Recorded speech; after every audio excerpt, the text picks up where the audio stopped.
All right, let's scoot ahead. The other UEFA Women's Champions League semifinal matchup featured Lyon, PSG. This one took place in Paris. Little big sister, little sister dynamic at play here for sure. Lyon prevails 2-1 in Paris, 5-3 on aggregate. Where do you want to get started with this one? Ici c'est Betty. Yeah, shout out to the PSG fans. Showed up, showed out. Good crowd, good atmosphere there.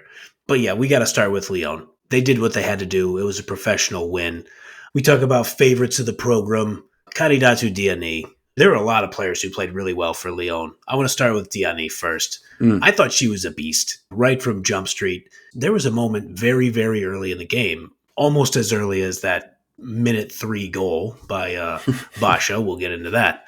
But where Diani was just straight up just wrestling for the ball. And so for all of our European pals out there, wrestling, RASSLIN apostrophe, different than wrestling. We're talking wrestling here. Like, she's real physical. Thought a steel chair might have came out. Thought maybe she was going to throw somebody through a table. I loved the physicality in her game. She was out there trying to play bully ball right away. I think that's going to lean into some other points that I want to make when we start talking about the final. But Diani could have had a goal. She had a superhuman effort in the 43rd minute that required a superhuman effort from Bicao to save it. I thought this was another case of big players make big plays in big games. And I thought that's what time Diani was on. I know you saw some other players, but let me just say real quick before we get into that. Diani is A1 headline, top of the list of players who, when I see have the ball and they are 3 to 4 yards outside of the 18, count me in the group of people that goes, shoot, because she should just shoot wherever she is. She's always just shoot. 100%. And I think you rewind back to the first leg, obviously Lyon back against the wall, down 2-0. And she's the one that kind of breaks the seal for Lyon. And then we saw what happened from there. So wonderful call out with Diani. Obviously, she's unbelievable. I wanted to call out a few other players that I thought really brought it from an intensity standpoint. We talked about that first match where, PSG kind of wanted to come out and send a little bit of a message. Just be like, hey, we're here. We're going to be tough to get past. This is what we feel like is our best shot to beat Lyon. So you better bring it. And in that first match, Bon Pastor puts in Danielle Van de Donk when I think she kind of needed like a bolt of energy. Van de Donk in this one gets the start. I thought her, Ellie Carpenter, Selma Basha, who scored that early goal, Melchi Dumornay, those 4 players from an energy standpoint, from an intensity standpoint. I mean, I was like a Karshawe on the other side that's like ready to get in somebody's face. Always. And Van de Donk's like, I'm going to get in your face before you get in my face. Like she was just like, she's like, I'm going to like leapfrog your energy here. So I loved what they brought to the match, and it wasn't just kind of fake tough guy stuff. It was smart, physical, aggressive, forward play. At any chance they got, any kind of 50-50 ball, any 40-60 ball, they were on it. They were like just hungry and they were up a goal. When that's the dynamic at play, that really kind of turns it into a different type of match if you're PSG. Yeah. It really shocked me. I'm curious your opinion on this. In both matches, PSG won the possession battle right about 60-40. And I checked like multiple sources for this. And I was really thinking about it. Like when I saw that it was 60-40 on FootMob after the match, and not that I ever doubt our friends over at FootMob. They have great stats and they're keeping close tabs on this. But I was like, was it really 60-40? I know 60-40 is not like a massive difference in most football matches, but it didn't even really feel 60-40 in favor of PSG. And they were able to hold the ball, but Lyon was just creating more chances and creating better chances. I mean, in my notes, I kind of jotted down, this is something that I noticed early in the second leg, that it was just back and forth. Yeah. I don't think either team was that interested in like holding the ball and craftily finding a way in. They were just like, let's fucking go. Right. Lyon, even having lost the possession battle, outshoots PSG over the 2 legs, 39-24. So I think replaying it in my head, Lyon was just like, we have so much quality. Let's grab it. Let's go. Let's put a strike on goal. Let's make the keeper make a play on it. And as soon as we get the ball back again, let's do the whole thing over again. Yep. And I think PSG took them a little bit more craft to get up the pitch, but they were playing a little bit of that same playbook. They were also really aggressive in trying to put shots on goal as well. That maybe kind of played into it. And I'll tell you the one thing that was connected to that initial thought that I had. As soon as I saw that the match was so up and down, I was like, PSG's in a little bit of trouble here. Yeah. Because Lyon's depth is terrifying. The fact that like they can just go 100 miles an hour for as long as they're on their pitch, and they're bringing somebody in that's just as good, just as dangerous, a change of pace. So you've got to like now you've been chasing Cascarino all game, and now you've got Emil Majri, different kind of player, just as dangerous. So I was like, if this game's going to be a track meet, even with the Chewinga, Katoto, Baltimore, those types of players, I didn't like PSG's chances in that type of game. Yeah, I think that's a great point, man. The depth definitely showed itself there. We're just gonna do a Bira match. Obviously, it's the way I like to enjoy my football. The Carpenter Chewinga track meet that we talked about before even the first leg, it played out. I mean, there was a moment in the first half where Chewinga is taking the ball down the field. She's like kind of like in the middle of the 18 out on the wing. And she just tries that move where she just tries to get it onto her left to get to the end line to serve in the cross. And Ellie Carpenter is like, gets into like a sprinter stance, like waiting for her to pull that. And then she pulls it and she takes off with her. And it was an 8-meter dash, but it was still as exciting of a race as you could possibly have. And Carpenter got there and smothered it. Credit to her. That lived up to the hype for me. I'm anxious to see what Carpenter has for Barcelona, but I think you're right. Like PSG, world-class club, they just keep running into this Lyon side. They're going to have something to say about it in the D1F playoffs also. D1F now in the model of the top 4 teams make a small playoff with a semifinal going into the final. So PSG is going to potentially have another look there. They have to get past our old pals Paris FC in the first semifinal. Let's go. But we'll see how that looks. So I just think Lyon has too much skill, too much depth, and just too much know-how. I mean, Wendy Renard is back. And now you have the absolute stalwart back there leading your defense with super high IQ, winning aerial balls whenever she wants.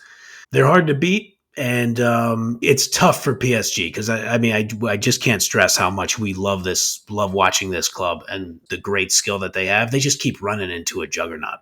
That they do. And shout out to the decision makers out in D1F. More of the melding of women's football and college football for your boys. So I'm sure that you definitely appreciate that with that 4-team playoff. Mm-hmm. Got to give PSG some love for sure. They mentioned on the broadcast, Grace Gayoro, Elise de Almeida played every minute of Champions League. That's tough. I mean, let's go. That is tough. Mm-hmm. I'm glad you brought up Wendy Renard because after the first match where Katoto looked as slippery as, they just couldn't get a handle on her during that stretch. It just always felt like she was scooting out the side door or she was just kind of like wiggling into some space. And now she's got something and she's firing. Mm-hmm. In this second match, I mean, it was shut down from jump. You barely even saw her on the pitch. I mean, she had no space to operate. She barely got touches in dangerous areas. I'm not sure, if she I don't think she put a shot on target. Not that I remember. She was totally neutralized. Obviously, PSG gets the big goal from Chewinga, and they just needed, they needed a little bit more than that. This was also mentioned in the broadcast, how many defenders Lyon was committing to just locking down the box. Like, there was just no space to operate. I think once I saw that, I was like, all right, we're going to need like Gronin or maybe like Corbett Albert off the bench or Baltimore or Karshawi to create some magic from some distance because there is no room to do anything in there. Rough one for notorious mob boss Sandy Baltimore. Kind of erased throughout this match. Bummer to see because she's a wonderful player. Didn't do a lot. Had to deal with Van de Donk and Basha on her side of the pitch. That probably had a lot to do with it. There was a moment, I want to say it was like around the 20th, where PSG has a break and Karshawi is leading it. They're going down the field and I'm like, it's still 5-on-4 Lyon. Like, how was that? How was that happen? I thought this was going to be a break, and like they had committed. But when you have Cascarino in the first half, Dumornay and Diani, you only need one other midfielder up there to have a devastating attack. And shout out to Damaris Agarola. Damaris is, I mean, unsung hero in a lot of these matches. There were just a lot of situations where either her and Haran or her and Van de Donk were back there, and there are 5 or 6 players in the defensive 18, and they were just making it impossible for PSG to really have any space to do anything. Yeah, 100%. I loved what Van de Donk did in this game. Great. She was just harassing pretty much up and down the pitch, just making it very difficult.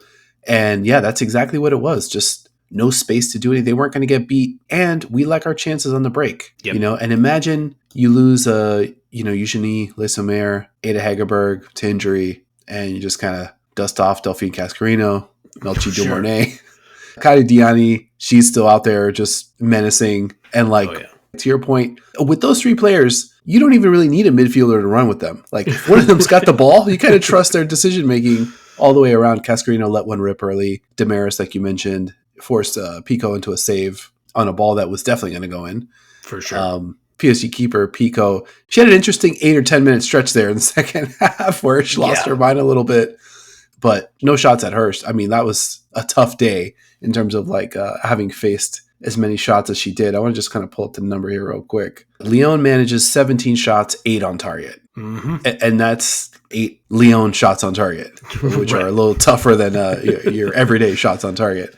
So she earned her paycheck that day for sure. Pico she had a lot of brilliant moments. You're right. She had some sketchy moments. The announcer over here on the American broadcast on DAZN, Pico goes out for a catch, doesn't make the catch, got off her line a little late and doesn't make the catch. And the announcer just goes, "A horrible decision from the keeper." I was like, all right, in real time, we're calling it horrible. I mean, it wasn't great. It wasn't ideal. A little bit of a mixed bag, but even then, I like looking at a lot of the ratings, including from our pals over at FootMob. Pico still had a 7.4 rating in the match, and Endler had a 7.0 rating in the match because of all the stress that Pico was under. So it's always interesting to see the losing keeper, who had a couple errors, frankly, mental errors, still end up with such a high rating. But some of those diving saves she made were just spectacular. Oh my God. Yeah, the Dumornay save was crazy. Huge. That play you're talking about, I think you're talking about the play where Wendy Renard gets a look at it, where Pico kind of fumbles it.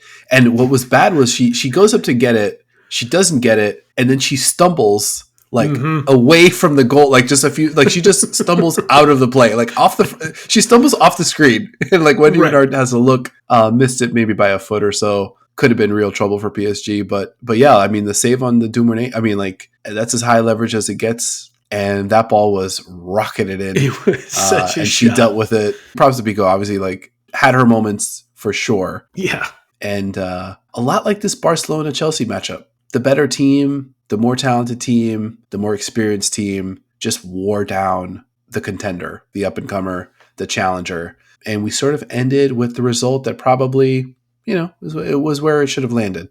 I think so. A fair result. I've mentioned it before. We just have a soft spot for this PSG team, but it's not unearned. If me and you like a team, it's not because there's some kind of plucky underdog. I mean, look at you're talking to America's 2 foremost Braun fans here. That's right. We like a team that has a lot of skill and that will bloody your nose by the end of the match too. And I feel like PSG and Braun kind of fit that mold. But yeah, at the end of the day, it's just so much skill. I realize this is my second time kind of alluding to it, but you just have too much class for Lyon. PSG, the arrow's pointing up. They're a great club already. They're likely going to qualify for the Champions League again through this playoff. We'll see, though. I mean, Paris FC, we got love for them, too. They're a tough club, but you lose to Lyon, especially in the heartbreaking fashion in the first leg.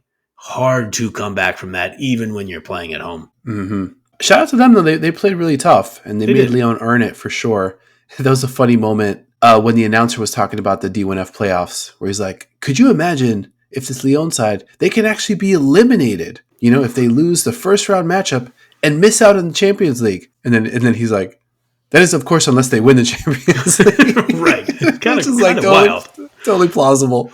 But pretty funny. And I think to your point about PSG playing really physical, not being afraid to bloody one's nose, that's what I really loved about this Lyon performance. Because the four players that I shouted out, let's say it again, Van de Donk, Carpenter, Basha, and Dumornay, they were like, okay, you want to play that type of game? Mm-hmm. Let's go. Like, we're here. We're ready. This is the lineup for it. I was also really shocked. We kind of scooted over this. The Selma Basha goal, a couple things. When there's a short corner, maybe we just run a second player out there, kind of try to do something. We have to talk to a manager or somebody who works with tactics, because I was thinking this exact same thing in the first leg of the Chelsea-Barcelona tie, where they ran a short corner. And this is, this might be a hint amongst many factors of why I never ended up being an elite athlete. But they start running the short corner to CGH. I'm like, oh no! Watch out! Like, where I start like freaking out, I start panicking from my couch because I want to know why you're not doing that. And my men's club that I watch, City, we run it with De Bruyne and like Bernardo Silva. And when we start running it and the other team doesn't send a second player out there, I'm like, okay, let's see what KDB does with this. And we've seen Peruelo score off those. We've seen CGH either score or set up goals off of those. So there has to be a tactical reason why you're not running the second player out there. I think it might just be because I like the numbers that I still have in the box. Maybe that's what they're doing. But I think I side more with you of you can't let a world-class player have a free look. I mean, wide open look. Wide open look. Too open. 2 minutes into the match. I mean, I thought it was really fun. There was a couple things I thought were interesting. So I actually had to fact check this. This is Basha's first goal of the season. That's amazing. In 25 matches. That's great. Basha's first goal. I challenge anyone on the internet to bring me a player more impactful who in 24 matches had 0 goals than Selma Basha. That's fantastic. Like, what the fuck? That's crazy. And 1 goal and 9 assists.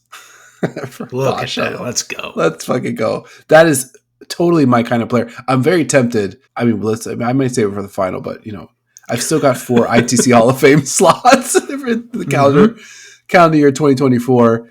We'll see. I don't want to get ahead of myself. We're still just in April, so let me just chill. Absolutely worth it. Great goal by Basha. Pico seemed to react a little late. It looked like she might have been screened somewhat, but it was still a missile that Basha hit into near post to knock it in. So huge credit to her.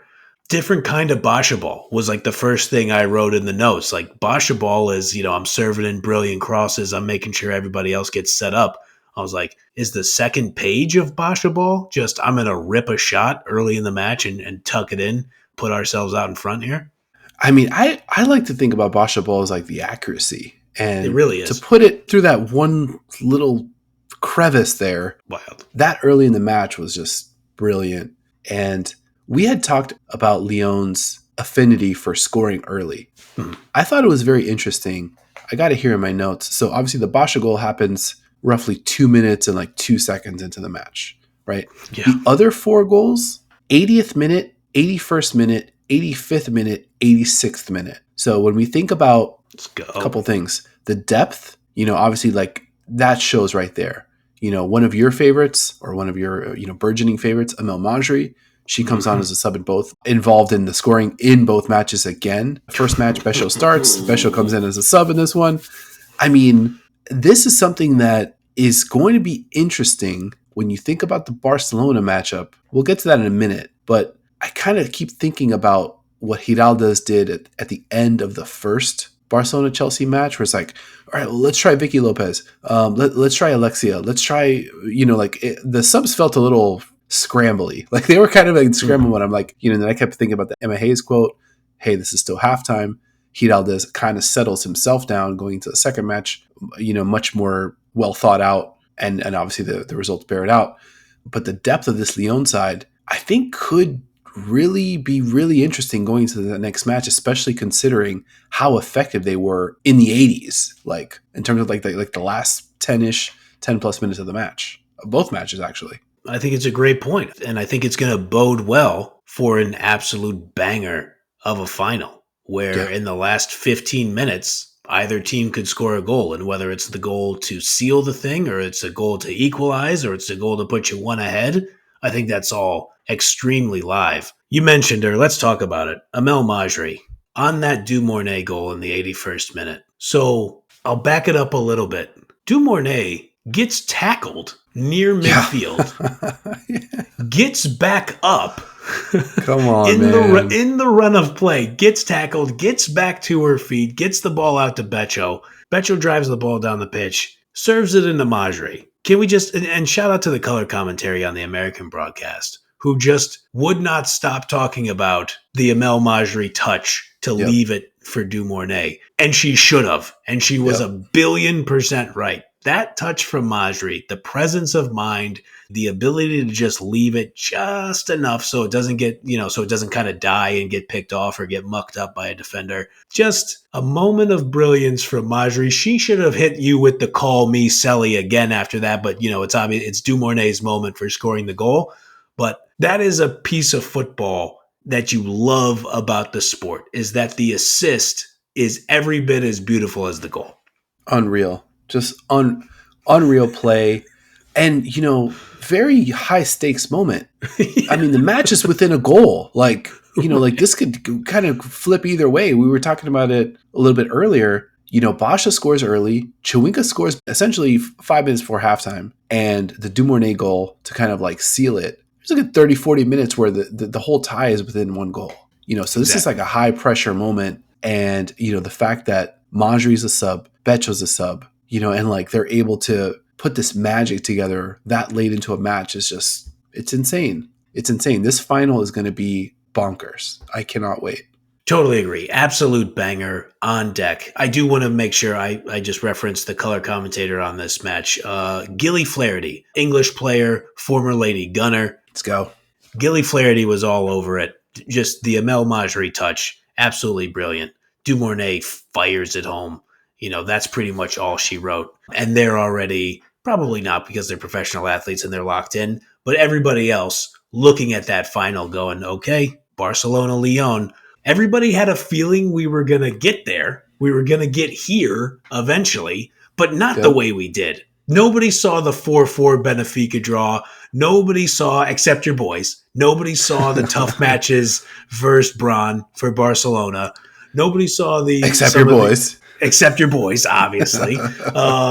And nobody saw some of the tough matches for Lyon. I mean, nobody saw the draw coming against Braun, except your boys. That's right. This is as good of a final as we could have asked for, but we actually got a super interesting path to even get here. I mean, May 25th, just fucking get here already.